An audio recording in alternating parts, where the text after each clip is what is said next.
प्रिय मित्रों, कैसे हैं? उम्मीद है कि कोरोना वायरस के चलते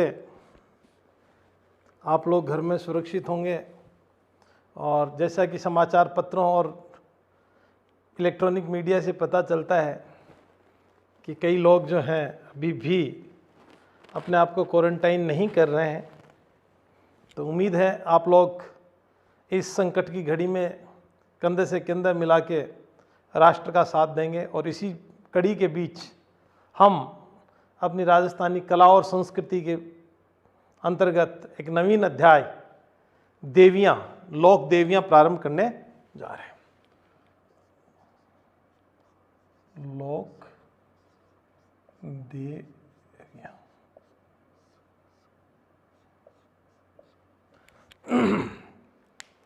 ऐसी देवता स्वरूप मात्र शक्ति जिन्हें लोकोचार में देवताओं के समकक्ष सम्मान मिला हो। लोकोचार, लोक व्यवहार, और ऐसी मात्र शक्ति की हम बात कर रहे हैं। मात्र शक्ति जो अपने कुल कुटुंब परिवार, कुल कुटुंब कबीला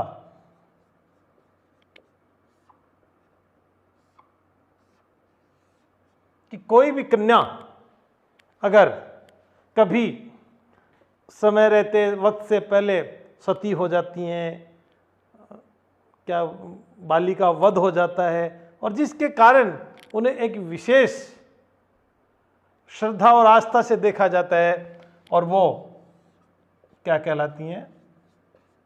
कुल देवी। एक कुल देवी होती है और दूसरी होती है इष्ट देवी। इच्छा अनुसार जिस देवी की आप पूजा अर्चना करते हो। तो हम बात करते हैं वेदों, पुराणों और स्मृतियों की। वेदों, पुराणों और स्मृतियों की बात करेंगे तो सबसे पहले हम देवी स्वरूप में शक्ति की बात करेंगे, भगवान शिव की बात करेंगे। कहते हैं साहब, शिव जी की जब शादी हुई थी शक्ति के साथ, और शक्ति के साथ शादी होने पर देवी उन्हें इतना प्रेम करती हैं जिनकी कोई हद नहीं है। तो शिव जी के ससुर राजा दक्ष एक बार अपने रिश्तेदारों को, आचार्यों को, मनीषियों को, राजकुमारों को अपने दरबार में बुलाते हैं और एक यज्ञ का आयोजन करते हैं। और उस यज्ञ का जब आयोजन करते हैं तो भगवान शिव को सूचना तो हो जाती है, परंतु उन्हें आमंत्रित नहीं किया जाता। और आमंत्रित नहीं किया जाता तब माँ शक्ति भी कहती है कि जब आपको नहीं बुलाएगा तो मैं जाके क्या करूँगी। हम जो दाम्पत्य के साथ नहीं जा रहे हैं तो वहाँ जाने का कोई मतलब नहीं है। शिव जी ने कहा, यार कोई बात नहीं, मेरे से उनको नाराज़गी हो सकती है, लेकिन आपके तो वो पिता हैं, आपको जाना चाहिए। जब वो पिता के घर जाती हैं तो वहाँ सभा देखती है, वेदिकाएँ सजी होती हैं, लेकिन कहीं भी माँ शक्ति और शिव का स्थान सुरक्षित नहीं है कि ये सीट दामाद जी की है। ये दामाद जी आएंगे, जब अपने गले में शेष नाग डाल के लाएंगे, नाग डाल के लाएंगे, गंगा बहती हुई आएगी, चांद तारों को साथ लाएंगे और अपनी बारात जब लेके आएंगे। नहीं, ऐसा कुछ नहीं। तो स्पष्ट उन्होंने ये साबित कर दिया कि आपका अपमान करना है। कोई बात नहीं। शिव जी ने फिर भी जहर जब वो पी सकते हैं तो ये तो छोटी मोटी चीज़ें, उन्होंने कहा ठीक है। लेकिन माँ शक्ति को ये बर्दाश्त नहीं हुआ और शक्ति ने उस हवन कुंड में कूदकर अपनी जान दे दी। जब जान दे दी तो ये समाचार का ट्रंक कॉल जब शिव जी के पास पहुंचा तो शिव जी को गुस्सा आया, रौद्र रूप धारण कर लिया और उन्होंने अपनी जटाओं से एक गण की उत्पत्ति की, वीरभद्र। और यहाँ कहते हैं कि जाटों की उत्पत्ति भी इन्हीं जटाओं की वजह से हुई। तो उस गण की जिसने उत्पत्ति की शिव जी ने वीरभद्र की, और वीरभद्र को आदेश दिया कि चुन चुन के मारो, एक एक को मारो, छोड़ना नहीं, और राजा के पूरे अंश को समाप्त कर दो। वीरभद्र ने कोहराम मचा दिया, मारकाट मचा दी। और जब शिव जी वहाँ पहुँचे तो भगवान शिव ने माता शक्ति का शव उस स्थान से निकाला जहाँ पे वो हवन यज्ञ कुंड में गिरा हुआ था, और अपने कंधे पर रखकर उन्होंने तांडव नृत्य प्रारंभ किया। जब तांडव नृत्य प्रारंभ किया उसके बाद जिस जिस स्थान पर शक्ति के शरीर के अंश गिरे हैं, वहां पे शक्ति की पीठें स्थापित हुई हैं। तो इस प्रकार शाक्य और शैव धर्म में शक्ति की मुख्य रूप से 4 पीठ हैं। शक्ति की 4 पीठ। पश्चिम में हिंगलाज माता,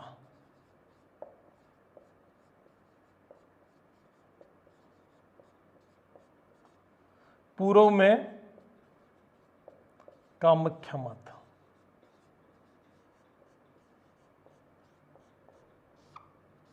उत्तर में ज्वाला माता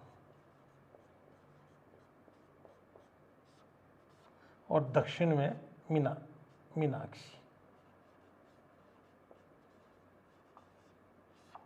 तो ये 4 पीठ शाक्य में मानी जाती है। तो यहां एक नाम आता है आदिपीठ हिंगलाज माता। ये क्या है? आदिपीठ।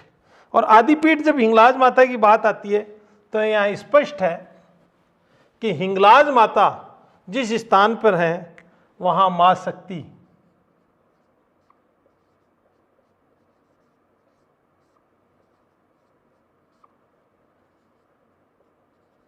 ब्रह्म रंध्र गिरा था, अर्थात वह स्थान जहां पे महिलाएं कुमकुम, हिंगलू और सिंदूर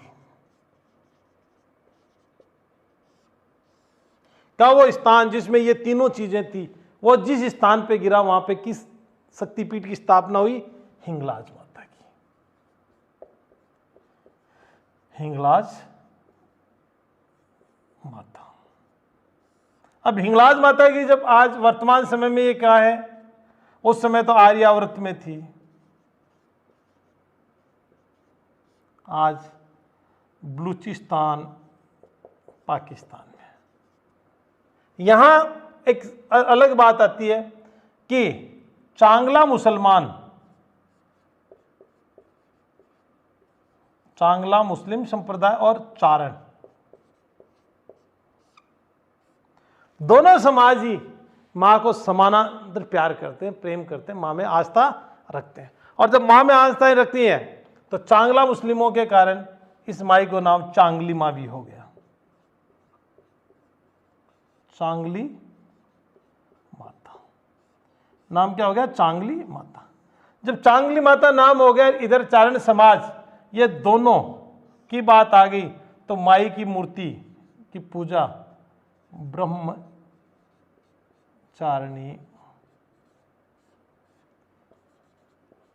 कन्या ही करती है। तो स्पष्ट हो गया कि माई की पूजा कौन करती है? ब्रह्मचारिणी कन्या ही करती है। अब माई के मंदिर राजस्थान में कहाँ कहाँ हैं वो देखिए आप। माई के मंदिर राजस्थान में एक तो बाड़मेर में, सिवाना तहसील में, बाड़मेर की सिवाना में, बाड़मेर सिवाना, वहां एक गुफा है जिसका नाम है कोयलिया गुफा। और उस गुफा में पूरी संप्रदाय के साधुओं द्वारा माई की आराधना की जाती है। किसके? पूरी संप्रदाय के। उसके बाद में चूरू जिले में एक जगह है बिदासर, और इस बिदासर में नाथों का डेरा, नाथों का डेरा, जहां पर माई की मूर्ति स्थापित की गई है। सीकर जिले में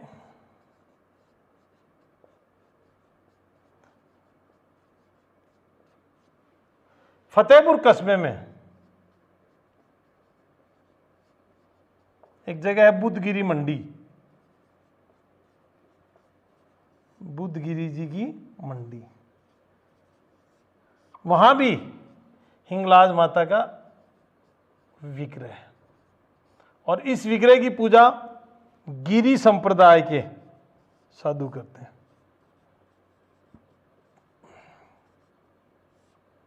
गिरी संप्रदाय के साधु करते हैं। अब अगला मंदिर आता है जैसलमेर में लोद्रवा। और यह मंदिर लोद्रवा में था तो जमीन की सतह पे, लेकिन वक्त के साथ जमीन के अंदर चला गया और अब सीढ़ियों की सहायता से माई के दर्शन करने पड़ते हैं। वहीं जैसलमेर में एक मंदिर और है, गढ़ीसर, जो झील है, उस झील के टापू पर, गढ़ीसर झील के टापू पर एक मंदिर है जिसको क्या कहते हैं, हिंगलाज जी की साल, हिंगलाज माता की साल बोलते हैं कमरे को, जिसके एक ही रास्ता हो उसको क्या बोलते हैं, हिंगलाज माता की साल। और अगला एक मंदिर आपको बता दूं, अजमेर जिले में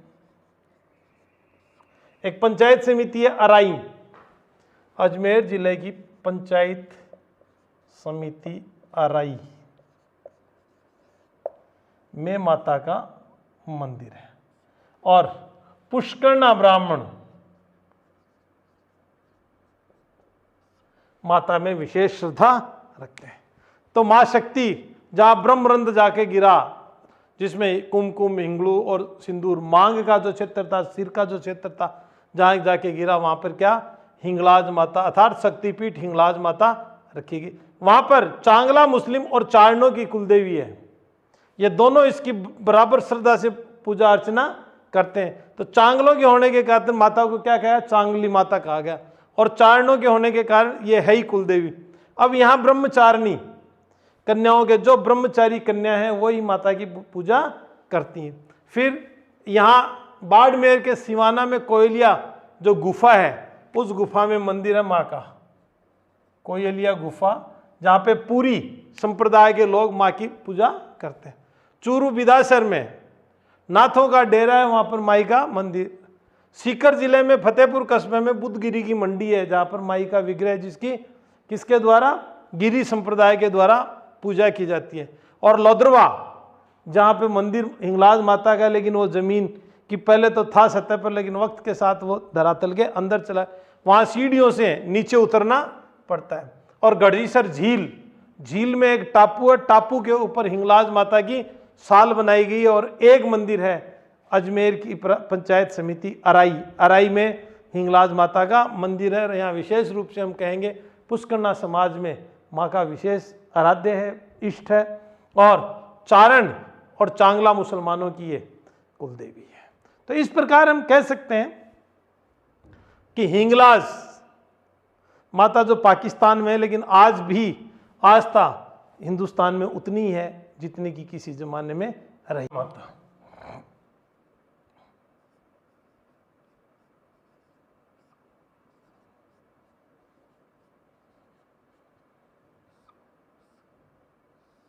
और नाम है ज्वाला माता। अब कहते हैं कि शक्ति को कंधे पर रख के जब भगवान शिव ने तांडव किया था, तो माता का जो जानु भाग है, जानु भाग का मतलब घुटने वाला स्थान, वो कहाँ के गिरा, जोबनेर के, जोबनेर जो जयपुर के पास में है। तो कहते हैं कि यहाँ पे क्या गिरा, जानु भाग कहाँ गिरा, जोबनेर। जानु भाग का मतलब घुटने के पास का,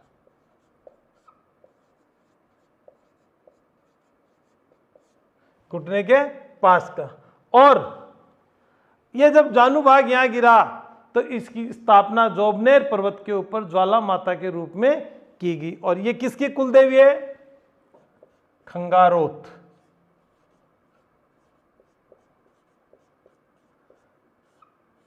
खंगारोत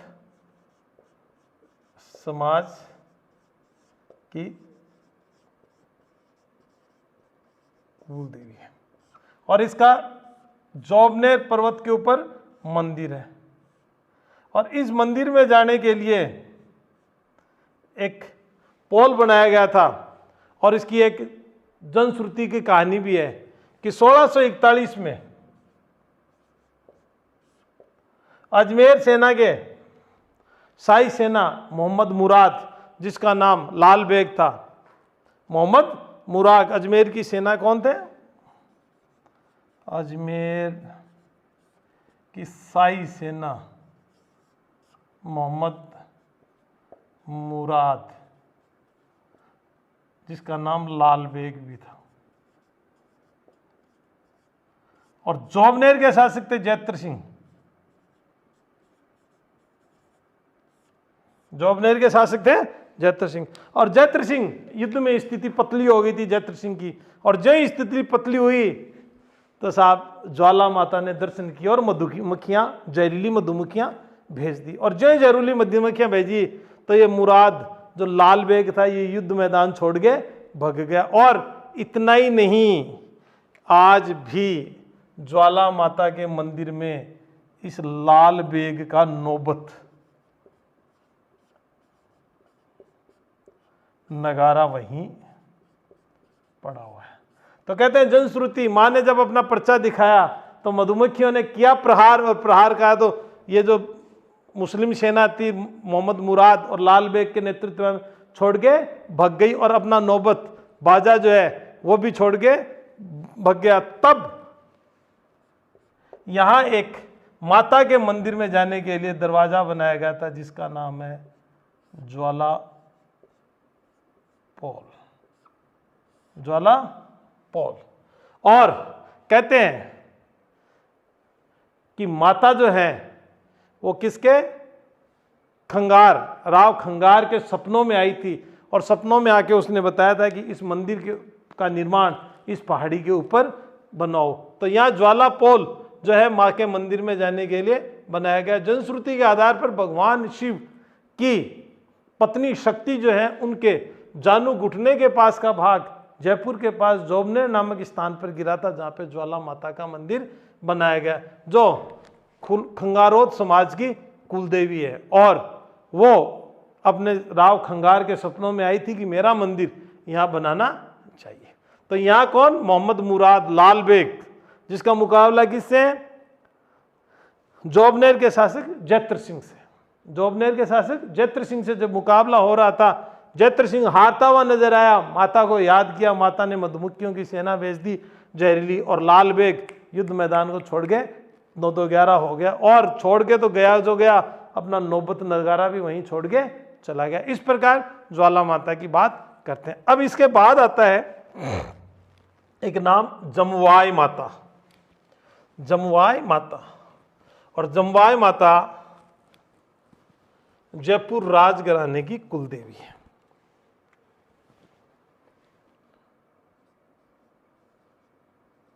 जमवाई माता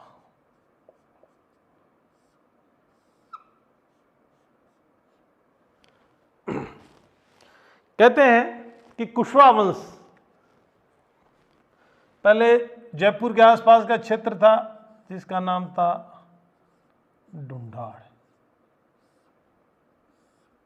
और यहां था कुशवा वंश। और कुशवा वंश का मतलब भगवान राम के पुत्र कुश के जो वंश मानते हैं उन्हें कछावा भी बोलते हैं साहब, मान ली बात। अब इसी कुल में एक बंदा जन्मा है जिसका नाम है दुल्ले राय।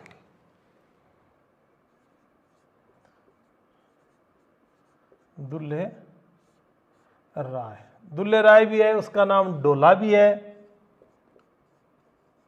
उसका नाम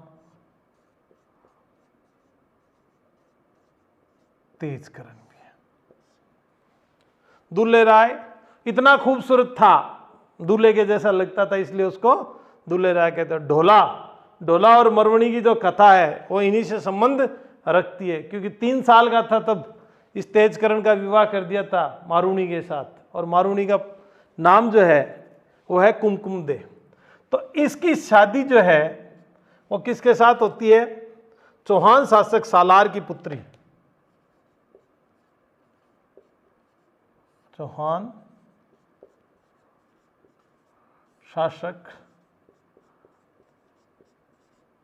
सालार की पुत्री, जिसका नाम क्या है?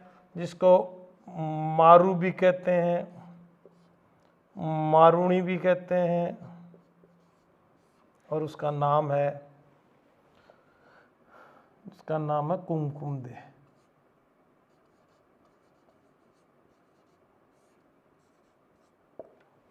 अब साहब बहुत सिंपल सी बात है, इनकी जनश्रुति, और आपने कवि कल्लोल के ढोला मारू के तो दुए पढ़े होंगे, ढाडी एक संदेश डोर लग डोला ही पहुंचा, आडा डूंगर बन घना घना प्यारा नित, दे विधाता पाखड़ीर मिल मिल नवनित। तो इनकी कहते हैं कि बचपन में जब शादी हो गई और ढोला कमाने के लिए चला जाता है खानदेश की तरफ, और वह इंतजार करती है मरवणी, और मरवण जो है वो काफ़ी लंबे समय तक इंतजार करती है, और फिर भी ये चिट्ठी भी देती है, पत्री भी देती है, फिर भी ढोला समय तक इनके पास नहीं पहुंच पाता है। तब कहते हैं कि जब जब आ गया तो मरवण और ढोला से एक बेटी पैदा हुई जिसका नाम था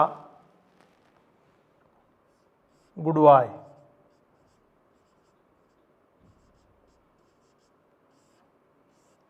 जिसका नाम क्या था? गुडवाई। और कहते हैं कि समय के साथ गुडवाई जो है थोड़ी सी बड़ी हुई और बचपन में ही वो मारी गई, उसकी मृत्यु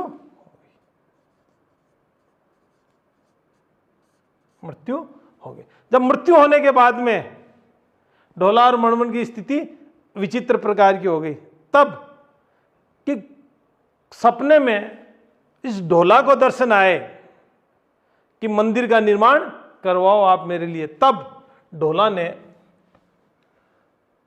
एक नाम आता है, पहले तो हम क्लियर कर लें, एक तो होती है कुलदेवी, और एक होती है इष्ट। कुलदेवी रक्त संबंध, कुल, कुटुंब, कबीला या गोत्र में कोई भी ऐसी कन्या जो वक्त से रहते सती हो गई है, मृत्यु हो गई है, या किसी कारण से उसकी आत्मा जो है वो आज भी आपके सामने दर्शन देती है, उसको बोलते हैं कुलदेवी।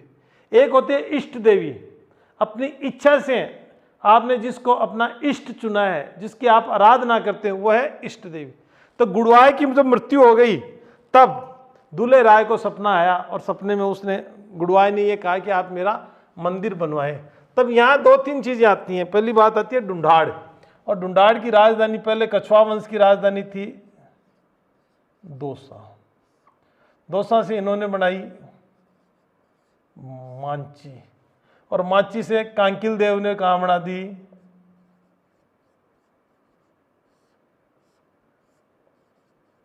आमेर, और आमेर के बाद जयसिंह पानी की समस्या के चलते कहाँ बना दी? जयपुर। तो ये जो माची है, इस माची का नाम किसके वंशज है? ये कुश के, और कुश के पिता राम। तो इस माची का नाम दूल्हे राय वगैरह ने बदल कर क्या कर दिया? रामगढ़, भगवान श्री राम के नाम से रामगढ़ कर दिया। और भगवान श्री राम के नाम से जब नाम रामगढ़ कर दिया तो गुडवाई, तो ये कौन सा रामगढ़ हो गया? गुडवाई का मंदिर बनाते ही गुडवाई रामगढ़। और वर्तमान समय में इस गुडवाई रामगढ़ को जमवा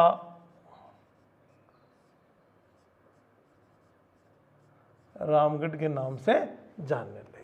जमवा रामगढ़ के नाम से किसको जानने लगे? जयपुर या आमेर के पास में जो रामगढ़ है उसे जमवा रामगढ़ के नाम से जानने लगे। अब यहां एक बात आती है कि इन दोनों की शादी कहां होती है? पुष्कर में होती है। कहां होती है? पुष्कर में। और मरुणी के क्षेत्र पुष्कर के कारण यहाँ कहते हैं साहब गुलाब की खेती भी होती थी, यहाँ गुलाब की खेती भी होती थी। तो यहाँ ये कौन सा क्षेत्र है? ढूंढाड़। ढूंढाड़, तो ढूंढाड़ का पुष्कर किसे कहा जाता है? जमवाय रामगढ़ को ढूंढाड़ का पुष्कर कहा जाता है। अब माता की जब मूर्ति यहाँ बन गई, मंदिर यहाँ बन गया, तो माता के मंदिर में गुड़वाय या जमवाय माता के साथ जमवाय माता की मूर्ति के साथ गाय और बछड़े की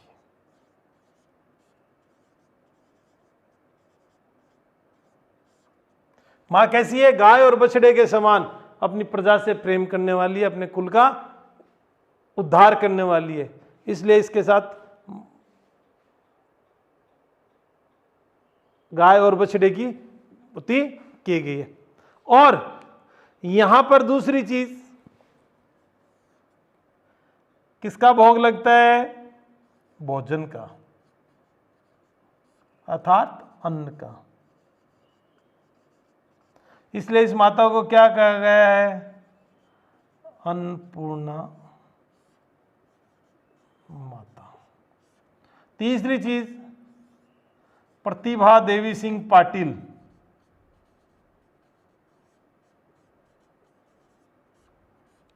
भारत की प्रथम महिला राष्ट्रपति।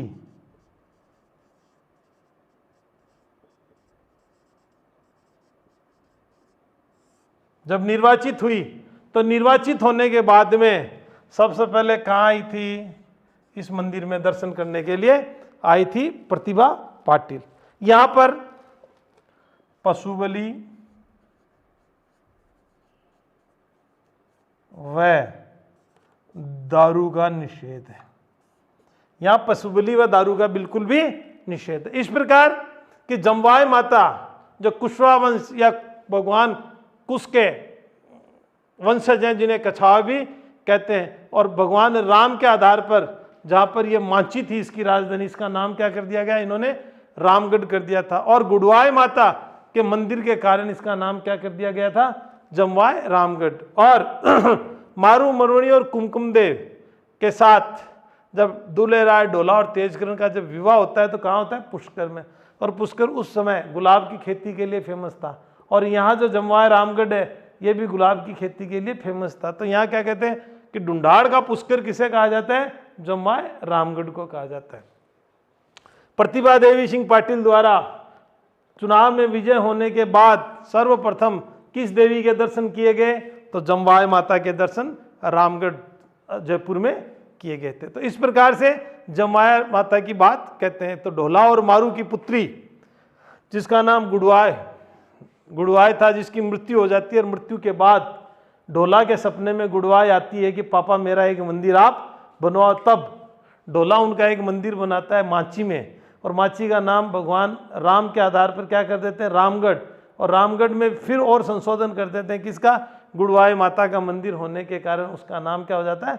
जमवाय रामगढ़। इस प्रकार हमने बात की अभी जमवाय माता की। अब इसके बाद में आती है अपनी एक अगली देवी जिसका नाम है आशपुरा माता, अर्थात जो माँ आशा को पूरी करती हो, इच्छा को पूरी करती हो, उसे क्या कहते हैं? आशपुरा माता। इसमें भी तथ्यों के आधार पर महणौत नैणसी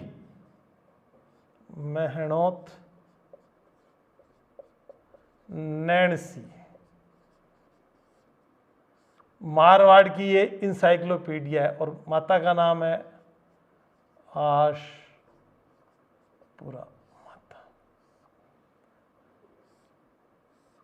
और महणौत नैणसी की ख्यात में यह स्पष्ट दृष्टांत दिया गया है कि शाकंभरी सांबर के राजा, कहाँ के? शाकंभरी सांबर के राजा वाक्यपति प्रथम के पुत्र लक्ष्मण सिंह को वाक्यपति प्रथम के पुत्र लखन सिंह या लक्ष्मण सिंह? लखन सिंह या लक्ष्मण सिंह?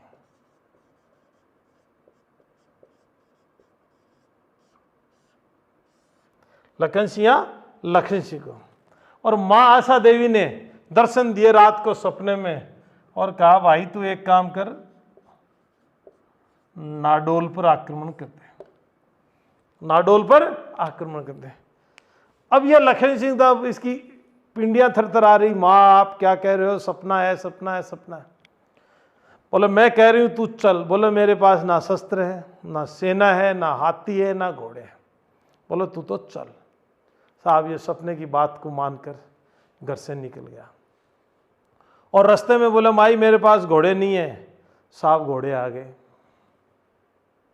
घोड़े आ गए, सेना में शामिल हो गए, सैनिक आ गए और इतने में घोड़ों के मालिक भी उनके पीछे पीछे आ गए और आके इसको पकड़ लिया। बोले भाई मारे घोड़े कैसे लाए? बोले भाई मैं कब लाया हूँ आपके घोड़े, देख लो मेरे पास तो जो है घोड़े। तो जो घोड़े सफ़ेद थे उनका रंग तो काला हो गया और जो काले थे वो सफ़ेद हो गया और जो सफ़ेद थे वो नीले हो गए। इस प्रकार माई ने क्या किया, इन घोड़ों का रंग बदल दिया और एक चमत्कार, एक इच्छा, ऐसा शब्द जो है उसको पूर्ण करने वाली माई बन गई। तो किसकी? लखन सिंह या लक्ष्मण सिंह को नाडोल पर आक्रमण करा दिया और नाडोल को साहब उन्होंने जीत लिया। किसको जीत लिया? नाडोल को जीत लिया। और जीतते ही ये क्या हो गई, माई चौहानों की कुलदेवी हो गई साहब।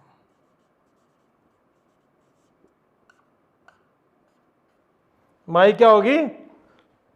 चौहानों की कुलदेवी। तो आशा पूरी, इच्छा पूरी करने के कारण इस माता का नाम क्या कर दिया? आशपुरा माता। इच्छा पूर्ण करने वाली माता होने के कारण इस माता का नाम कर दिया आशपुरा माता। और इस आशपुरा माता के नाम पर ही आशा पाल वृक्ष को चौहान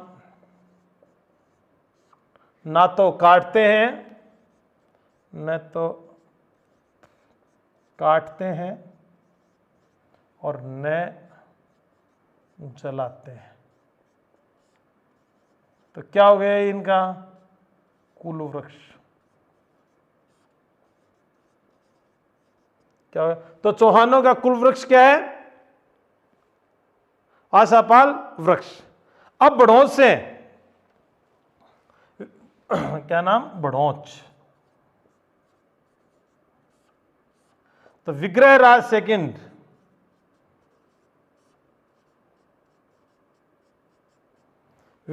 सेकंड बढ़ोच अपना सेना अभियान जारी करता है और सेना अभियान में आते वक्त एक मूर्ति और ले आता है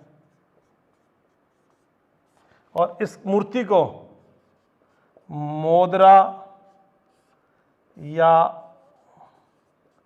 महोदरी, मतलब बड़े उदर वाली, बड़े उदर वाली,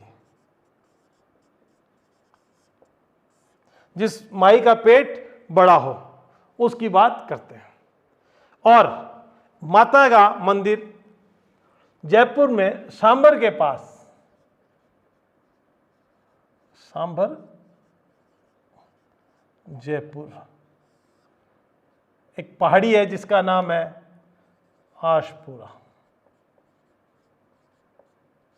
और उस पहाड़ी के नाम एक नीचे एक गांव बसाया जिसका नाम है आसलपुर। तो आशपुरा पहाड़ी पर माता की मूर्ति लगा दी गई और आसलपुर गांव ये नीचे तलहट्टी में किसके द्वारा? माणक राम के द्वारा बसाया गया, जो कि वासुदेव चौहान के पुत्र है। माणक राम वासुदेव चौहान के पुत्र, वासुदेव चौहान के पुत्र माणक राम द्वारा बसाया गया। इस मंदिर में आज भी हेमराज भाट, उसमें किसको जिम्मेदारी दी गई थी? हेमराज भाट। और आज भी इसी के कुल के द्वारा झंडा लहराया जाता है, अर्थात पूजा पाठ ही की जाती है। और इस आसपुरा माता के भक्तों की सबसे बड़ी बात कि इस माता के भक्त स्त्री या पुरुष दोनों जो हैं अपने हाथों में मेहंदी नहीं लगाते, हाथों में मेहंदी नहीं लगाते। तो यहां हम आसपुरा माता की बात कर रहे थे। अब देखते हैं एक बार विस्तार से आसपुरा माता के बारे में, हम विस्तार से बात करते हैं। देखिए, मैणोद नैनसीरी ख्यात के अनुसार शाकंभरी सांबर के राजा वाक्यपति के पुत्र लखन सिंह या लक्ष्मण सिंह जो नाडोल की बात नहीं करते थे, तो उनके सपने में एक दिन देवी ने दर्शन दिए और कहा, लखन खड़ा और नाडोल पे आक्रमण कर दे। जब नाडोल पे आक्रमण करने की बात सुनी तो कहा, माई ना मेरे पास शस्त्र है, ना अस्त्र है, ना हाथी है, ना घोड़े है, ना धन है, ना पैसा। बोले सब हो जाएगा, चल तू। तो ये जो ही चले और चलते ही इनके पास घोड़े आ गए, लेकिन घोड़ों के मालिक उनके पीछे के पीछे आ गए। जो ही कहा, भाई आपने हमारे घोड़े कैसे चुरा लाए? बोले, भाई मैं तो कुछ नहीं लाया, देख लो अपने घोड़े हैं। तो जब उन्होंने अपने घोड़े देखे तो घोड़ों का रंग बदला हुआ नजर आया। तब से लखन सिंह ने नाडोल को जीत लिया और नाडोल जीतने के साथ ही शाकंभरी सांबर की आसपुरा देवी चौहानों की कुलदेवी बन गई। इसके बाद आसपुरा माता के साथ ही आसापाल वृक्ष को ना तो चौहान काटते हैं ना जलाते हैं, ये इनका कुल वृक्ष है। और विग्रहराज सेकंड जब बड़ौच अभियान पे गए तो उन्होंने एक मूर्ति लाया जिसको मोदराया महोदरी की मूर्ति कहते हैं, और उसको उन्होंने सांबर जयपुर के पास आसपुरा गांव, आसपुरा पहाड़ी के ऊपर मंदिर में स्थापित किया और उसके नीचे एक गांव बसाया जिसका नाम था आसलपुर। और गांव किसने बसाया? चौहान, वासुदेव चौहान के पुत्र जिनका नाम माणक राम था, उन्होंने। और इस मंदिर में हेमाराम भाट या हेमराज भाट को माता की पूजा की जिम्मेदारी दी गई थी, जो आज तक उसके कुल के द्वारा उसे संपन्न किया जाता है। और हाथों में इस समाज के लोग या चौहान कुल के लोग मेहंदी नहीं लगाते। इस प्रकार हमने माँ आसपुरा के बारे में बात की। अब आगे बढ़ते हैं।